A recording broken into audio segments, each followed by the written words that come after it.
Hi everyone, welcome back to our channel, themasekosyt. I'm Anele, and today I'm going to be sharing a passage from the book of Acts, chapter 20, for our quick word eternal impact session. Thank you for joining, and I hope you enjoy. So the verse we're reading, or the verses we'll be reading, it's 4 verses we'll read.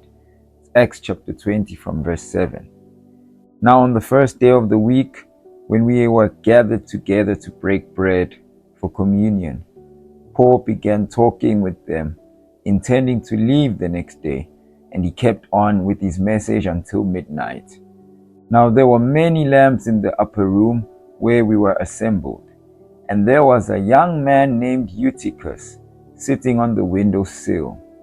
He was sinking into a deep sleep. And as Paul kept on talking longer and longer, he was completely overcome by sleep and fell down from the third story, and he was picked up dead. But Paul went down and threw himself on him and embraced him and said to those standing around him, "Do not be troubled, because he is alive." It's a beautiful story.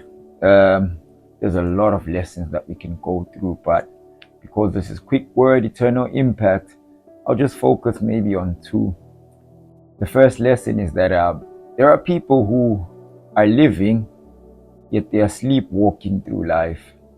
They go through things and they are numb, and it seems like they're asleep. They need to be waken up from their slumber. They don't see that life is progressing. They don't see that there is a part that they need to play in life. They just sleepwalking through it. They don't care about the consequences of their actions, their words, the impact they have on people. And here we see a young man who seems to be that kind of person, but that person in church. He's in church and he's sleeping in church. A lot of us have probably been in church and have seen people sleeping in church. Maybe we were guilty of sleeping in church as well. Some people say instead of waking the person who's sleeping, wake the sermon up, wake the preacher up. But it does happen where people start catching sleep in church. But just want us to look at the symbolism of that sleeping, This man is in church, but he seems not part of what's happening, not really grasping what's going on. It's like a Christian who's not really a Christian by name, but by actions. The way they live doesn't show or doesn't depict someone who has Christ living in them. But what I love about this passage is that it happens, things happen to us in life. Whereas you might be at a very high place at some point of your life, and things happen and you end up right at the bottom. For this man, it was rock bottom, because it was not only the literal bottom of the building, but even death.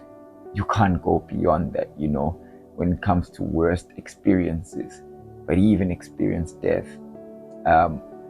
So the second point that I like about this particular passage is the fact that Paul runs down to him. And when he gets down to him, by the way, they had picked him up and determined that he was dead, and then Paul ran down. So there were already people down there. And then after he's done that, he embraces him, he throws himself on him, and a miracle occurs. The young man wakes up, And then Paul tells those, the Bible says, those who are around him. I keep emphasizing this to show you that there are people who are down there. We should learn from these people as Christians. We should learn from these people that when a brother falls, or a brother leaves church, or a brother gets hurt in their life's journey, because a lot of things happen, we should not be up in the window talking about them, pointing at them, saying, "Hey, look at him. He used to be up here. Look where he is now. He's down there," When people go through various situations, maybe they go through divorce, We shouldn't stand by the window, glancing at them and calling others, saying, "Can you see him there? He used to be married. And the way he used to work, the way he used to walk when he was walking with his wife, hey, he seemed very pompous. But look at him now."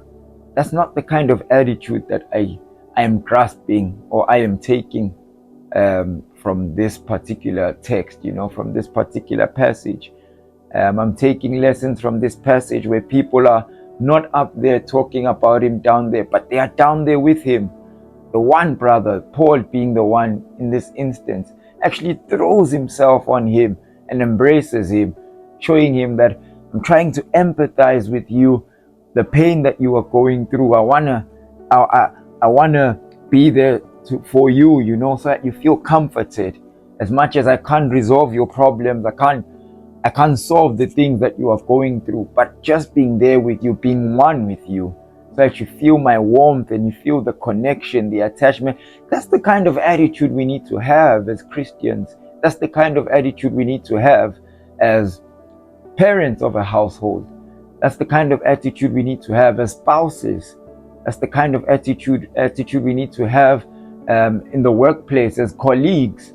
If we're still going to school, as classmates, as schoolmates. Those are the kind of people that we need to be.